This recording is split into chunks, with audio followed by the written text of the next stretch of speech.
नमस्कार दोस्तों, आज मैं आप सभी के समक्ष वैशाख महात्म्य का 8वां अध्याय प्रस्तुत कर रही हूँ। आइए शुरू करते हैं। जय श्री कृष्णा। श्रुतदेव जी कहते हैं, हे राजन, पंपा सरोवर के तट पर शंख नामक यशस्वी ब्राह्मण निवास करते थे, जो बृहस्पति के सिंह राशि में स्थित होने पर कल्याणमयी गोदावरी नदी में स्नान करने के लिए गए। मार्ग में पवित्र भीमरथी को पार करने के बाद एक घने वन में वह धूप से बेचैन हो गए। उस समय वैशाख का महीना था और दोपहर का समय। दूर दूर तक कहीं भी पानी की एक बूंद भी नहीं थी। तब वह एक वृक्ष के नीचे जाकर बैठ गए। उसी समय एक दुराचारी व्याध हाथ में धनुष लेकर वहां आ गया। ब्राह्मण के दर्शन से उसकी बुद्धि पवित्र हो गई और वह बोला, हे मुनीश्वर, मैं अत्यंत दुर्बुद्धि एवं पापी हूँ। मेरे ऊपर आपने बड़ी कृपा की है, क्योंकि साधु महात्मा स्वभाव से ही दयालु होते हैं। कहाँ मैं नीच कुल में उत्पन्न हुआ व्याध और कहाँ मेरी ऐसी पवित्र बुद्धि। इसे मैं केवल आपका ही उत्तम अनुग्रह मानता हूँ। हे साधु बाबा, मैं आपका शिष्य हूँ, आपकी कृपा का पात्र हूँ। साधु पुरुषों का समागम होने पर मनुष्य कभी भी दुख नहीं झेलता, अतः आप मुझे अपने पाप नाशक वचनों द्वारा ऐसा उपदेश दीजिए जिससे सांसारिक बंधन से छूटने की इच्छा रखने वाले मनुष्य अनायास ही भवसागर से पार हो जाते हैं। व्याध के वचन सुनकर ब्राह्मण शंख ने कहा, हे व्याध, यदि तुम कल्याण चाहते हो तो वैशाख मास में भगवान विष्णु को प्रसन्न करने वाले दिव्य धर्मों का पालन करो। शंख मुनि को बहुत प्यास लग रही थी। तब व्याध उन्हें एक सुंदर सरोवर के पास लेकर गया और मुनि श्रेष्ठ ने उस सुंदर सरोवर में स्नान किया और स्वच्छ वस्त्र धारण किए। फिर देव पूजा करने के बाद मुनि श्रेष्ठ ने व्याध के लाए हुए फल खाए, जिससे उनकी थकान दूर हो गई। जब वह खा पीकर सुखपूर्वक विराजमान हुए, उस समय व्याध ने हाथ जोड़कर कहा, हे मुनीश्वर, अगर आप ठीक समझें तो यह बताने की कृपा करें कि मैंने ऐसा कौन सा कर्म किया था कि मुझे इस व्याध कुल में जन्म लेना पड़ा। तब शंख मुनि ने कहा, पूर्व जन्म में तुम वेदों के पारंगत विद्वान ब्राह्मण थे। शाकल्य नगर में तुम्हारा जन्म हुआ था और तुम्हारा गोत्र श्रीवत्स और तुम्हारा नाम स्तंभ था। उस समय तुम बड़े तेजस्वी थे, किंतु आगे चलकर तुम्हारी आसक्ति वैश्या में हो गई। उसके संग दोष से तुमने नित्य कर्मों को त्याग दिया और शूद्र की भांति घर आकर रहने लगे। यद्यपि तुम सदाचार शून्य, दुष्ट तथा धर्म कर्म के त्यागी थे, तब भी तुम्हारी पत्नी कांतिमती ने वैश्या सहित तुम्हारी सेवा की। वह सदा तुम्हारा प्रिय करने में लगी रहती थी। वह तुम दोनों के पैर धोती, दोनों की आज्ञा का पालन करती और दोनों से नीचे आसन पर सोती थी। इस प्रकार वैश्या सहित अपने पति की सेवा करती हुई उस दुखी ब्राह्मणी का पृथ्वी पर बहुत समय बीत गया। एक दिन उसके पति ने मूली सहित उड़द खाया और तिल मिश्रित भोजन किया। उस प्रतिकूल आहार से उसका मुंह और पेट जलने लगा और उसे बड़ा भयंकर भगंदर रोग हो गया। वह उस रोग से दिन रात जलने लगा। जब तक घर में धन रहा तब तक वैश्या भी वहीं रही। फिर वह उस ब्राह्मण को छोड़कर किसी दूसरे आदमी के पास चली गई।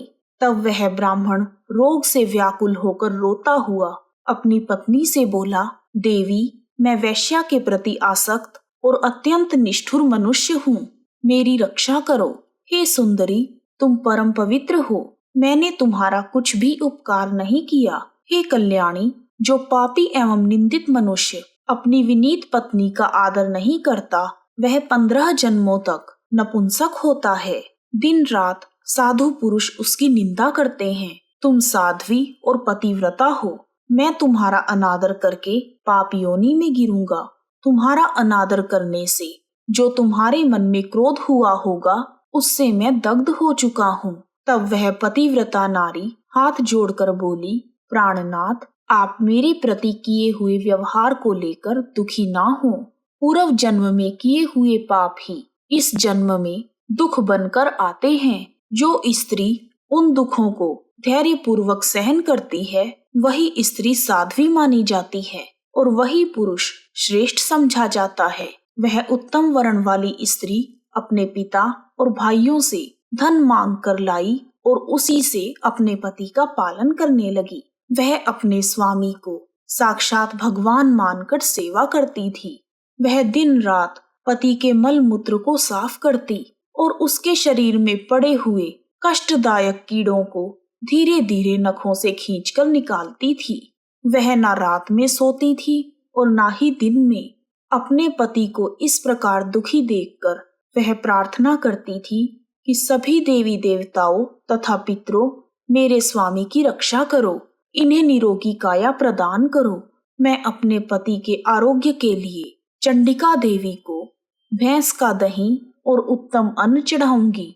गणेश भगवान की प्रसन्नता के लिए मोदक बनाऊंगी। 10 शनिवारों का उपवास करूंगी तथा मीठा और घी नहीं खाऊंगी। मेरे पति रोगहीन होकर 100 वर्ष जिए। इस प्रकार वह देवी प्रतिदिन देवताओं से प्रार्थना करती थी। उन्हीं दिनों देवल नाम के एक महात्मा वहां पर आए। वैशाख मास में धूप से पीड़ित होकर सायंकाल के समय उन्होंने उस ब्राह्मण के घर में पदार्पण किया। तब ब्राह्मणी ने महात्मा के चरण धोकर उस जल को अपने माथे पर लगाया और धूप से कष्ट पाए हुए महात्मा को पीने के लिए शरबत दिया। प्रातःकाल सूर्योदय होने पर वह मुनि जैसे आए थे वैसे ही चले गए। उनके जाने के बाद थोड़े ही समय में उस ब्राह्मण को सन्निपात हो गया। ब्राह्मणी सोंठ, मिर्च और पीपल लेकर जब उसके मुंह में डालने लगी, उसने अपनी पत्नी की उंगली काट ली। उसके दोनों दांत सहसा ही सट गए और ब्राह्मणी की उंगली का वह कोमल खंड उसके मुंह में रह गया। उंगली काटकर उस वैश्या का ही चिंतन करता हुआ वह ब्राह्मण मर गया। तब उसकी पत्नी कांतिमती ने अपने कंगन बेचकर बहुत सारा ईंधन खरीदा और चिता बनाकर वह साध्वी पति के साथ उसमें जा बैठी। उसने अपने पति के मृत शरीर का आलिंगन करके उसके साथ अपने आप को भी चिता में जला दिया। शरीर त्याग कर वह ब्राह्मणी भगवान विष्णु के धाम में चली गई। उसने वैशाख मास में जो देवल मुनि को शरबत पिलाया था और उनके चरणोदक को अपने शीश पर चढ़ाया, इससे उसको परम पद की प्राप्ति हुई। तुमने अंत काल में भी वैश्या का चिंतन करते हुए अपना शरीर त्यागा था, इसलिए इस घोर व्याध के शरीर में आए हो और हिंसा में आसक्त हो। तुमने वैशाख मास में देवल मुनि को शरबत देने के लिए अपनी पत्नी को अनुमति दी थी। उसी पुण्य से आज व्याध होने पर भी तुम्हें सब सुखों का एकमात्र साधन धर्म विषयक प्रश्न पूछने के लिए उत्तम बुद्धि प्राप्त हुई है। और जो तुमने देवल मुनि के चरणोदक को सिर पर धारण किया था, उसी का यह फल है कि आज वन में तुम्हें मेरा संग मिला है। इस प्रकार वैशाख मास के महात्म्य का 8वां अध्याय पूर्ण हुआ।